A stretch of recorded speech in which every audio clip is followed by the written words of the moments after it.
friends, Miss Jennifer here for Darlington Art Center, and today I'm going to give you a preview for our upcoming winter 2022 class, Imagination Afternoon, which meets on Wednesdays at 4 o'clock. The first class is on February 2nd.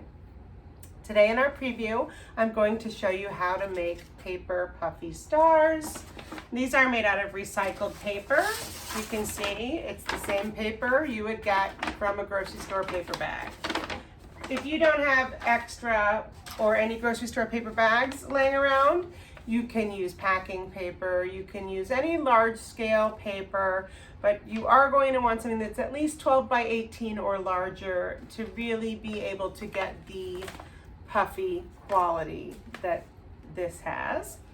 You're also going to need some kind of glue for your embellishments. I really like this Aleene's tacky glue because it holds on to some heavier or more absorbent or textile type embellishments. I love that. I'm also going to use, for my paint, I'm using King Art brand tempera sticks. You can also use the Quick Sticks brand of tempera sticks. You could use regular tempera paint or markers or oil pastels. But I really like this paint. It's no mess. It dries super quickly and glides on nice and smooth and easy. It's really a lovely paint. There's also a Crayola version that I want to say is called Slick Sticks. So that could be another option as well. You're going to need scissors and a marker or a pencil. You're going to need a hole punch and a stapler. And then you're going to need some kind of ribbon or yarn. I really love to use sari ribbon, which is made from reclaimed saris or else factory cuttings of saris. And then optional embellishments, you might want to use some pom-poms or some plastic gems or sequins or glitter glue. And I made ahead of time some little felt tassels that I'm going to hang on the bottom of my puffy star, just because I really like that tassel-y look. And you can also see that I did pre-draw my star. And what I did is I drew my smaller star first because I found that easier to make that kind of the accurate shape I wanted. But then I gradually enlarged it by tracing around it a little bit bigger at a time and giving it that softer kind of puffy shape that these have. And I put a T at the top, on the front, and on the opposite side where I want my stars to line up. Now I'm going to go ahead and cut this out. I'm going to hold it together.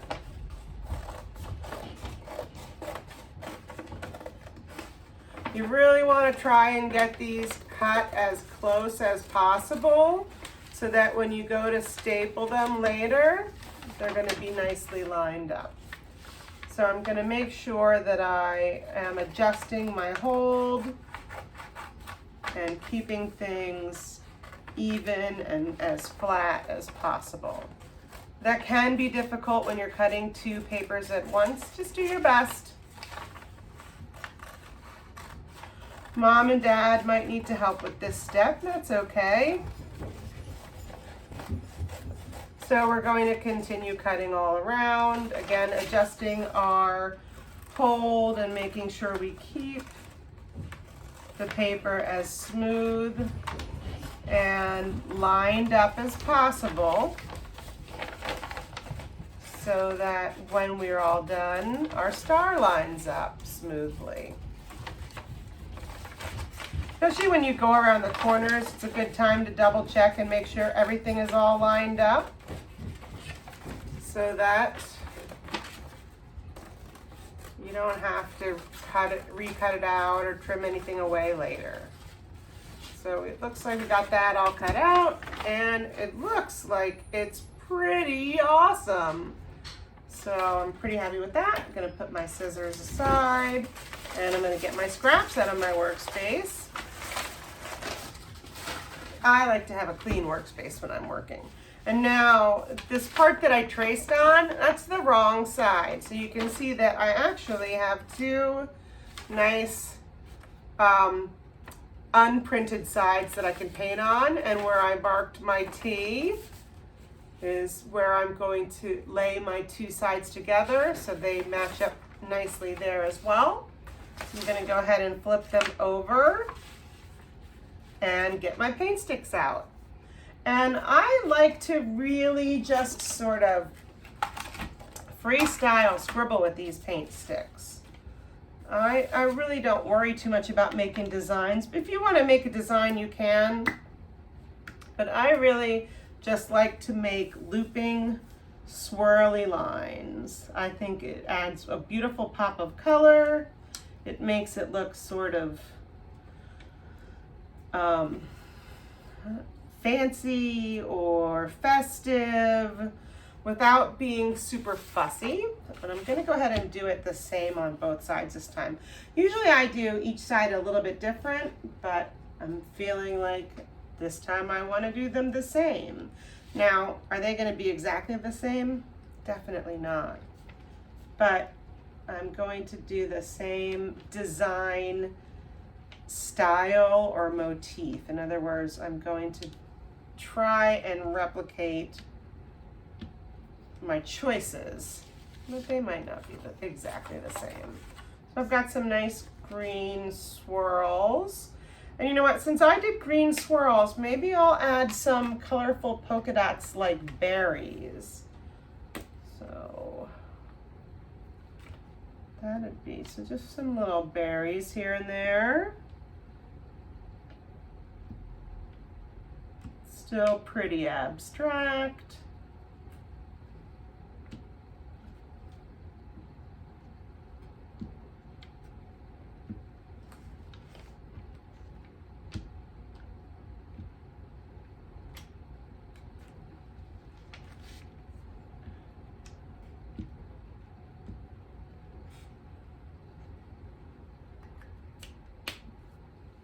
And I'm going to take my darker green, since I did berries and the swirls made me think of leaves, vines, I'm going to add some leaves.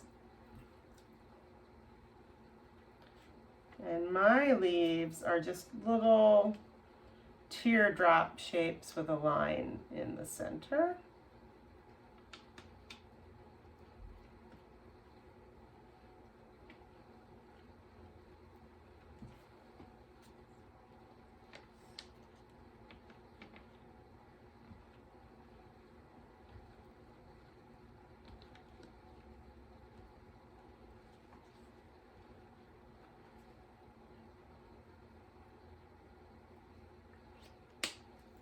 Now I'm going to go ahead and add some metallic silver.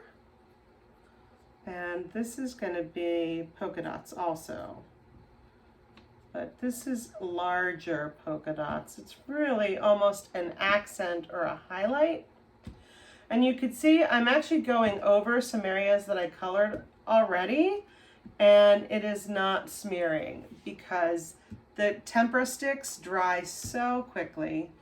It really is like a miracle art supply. I love tempera sticks. They are so much fun to work with. They glide on so smoothly. They have such a beautiful shimmer and shine and gloss to them. And since we did silver, let's add its brother gold.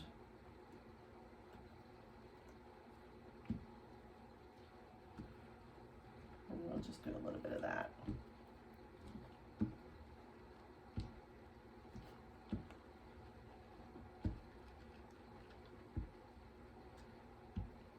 You can see I'm not really being fussy or worrying about placement too much. I'm just really kind of feeling very free with my coloring and painting. And I'm going to go ahead and add a contrasting looping line design now, just because I feel like one color of loops is not enough. I'm just going to go right over the first one I did.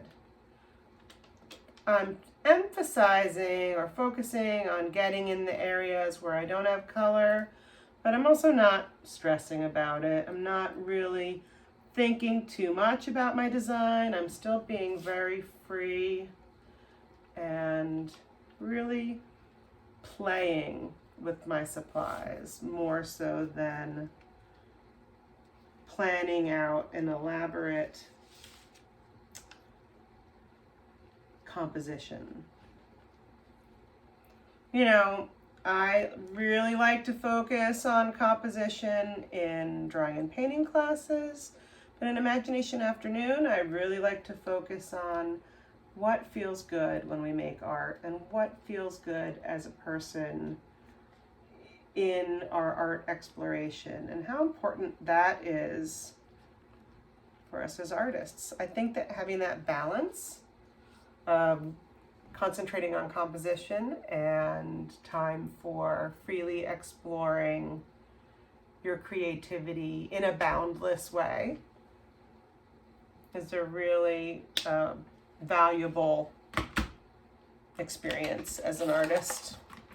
So I'm done with my temper sticks. I'm going to put them aside and I'm going to staple these together. And luckily I put those two T's where my stars need to match up. So it's going to be super easy for me to quickly do that.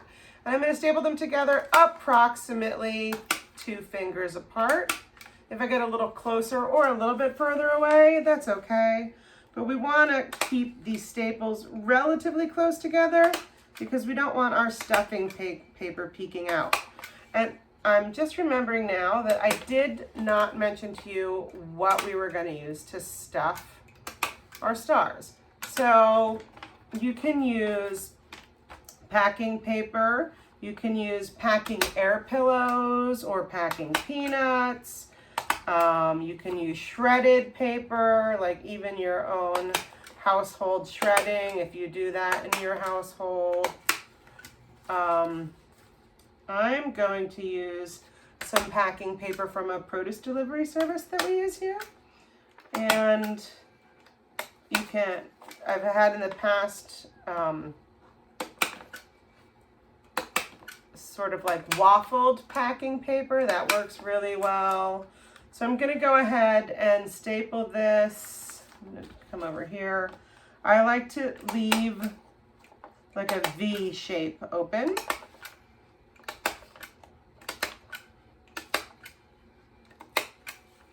So you can see there's my open V shape. And I want to get into my points that are furthest away from my open V first. And here's some packing paper, or you could use newspaper. This packing paper is perforated, so it's pretty easy to tear on those perforations.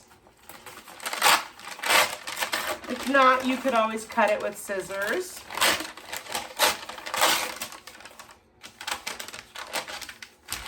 And let's start with that. What I'm going to do is crumple it up and form it into a rough point or V shape and go to my furthest away point and stuff that right into there. And I'm going to stuff those points first and then the center.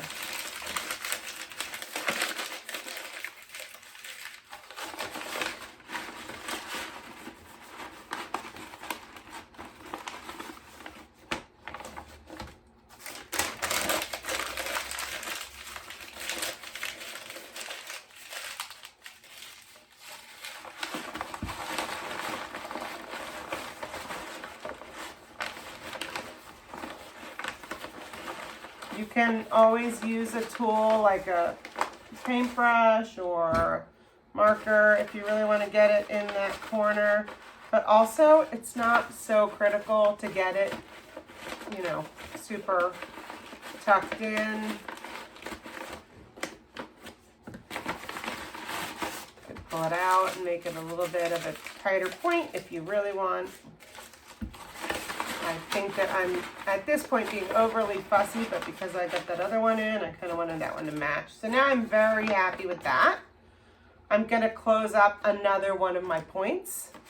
so that I only have one open area, so I can fill this point with paper.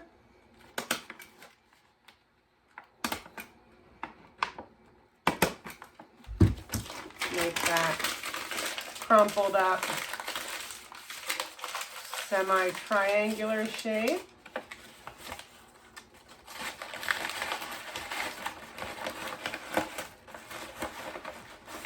This is getting a little bit more difficult. I can't quite get it in there.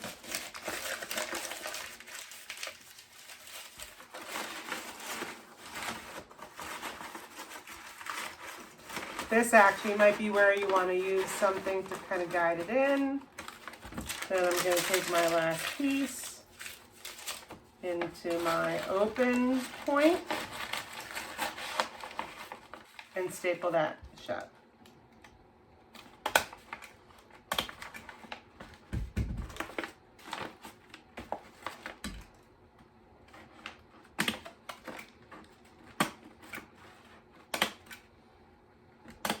Now it's time for our embellishments. Our embellishments really the sky could be the limit with this. I have this cut out piece of lace that I dyed, so I'm going to glue that on up at the top. I'm going to use my Aleene's Tacky Glue. It works really well when you're working with materials that are different thicknesses or weights. And I'm going to be pretty generous with my glue.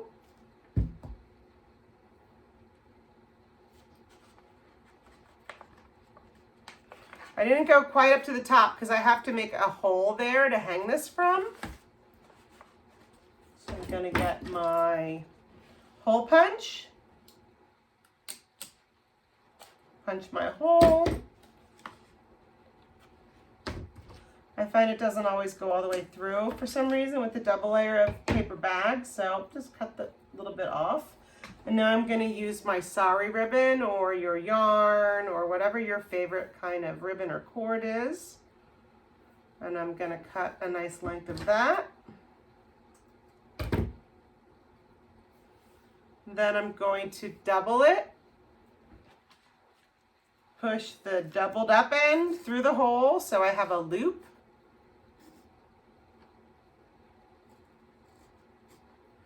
Then I'm going to grab the two loose ends or the tail through the loop and pull it. So now I have a hanger with two loose ends. I'm going to bring those together, wrap them over my fingers, pull them through that loop and knot it. Overhand knot. Now I have a hanging loop to hang my puffy star. Now you could really go to town with more and more and more embellishments. I'm pretty happy with this as it is, so I'm going to conclude with these two tassels that I already made, hanging down from the bottom points. So it kind of reminds me a little bit of like a piñata, or maybe like the Filipino parole, which is a decoration kind of like a lantern. So I'm going to just staple those on. You could glue them on, you could punch a hole and tie them on, but I have my stapler right here. It's easy enough to just staple them right on.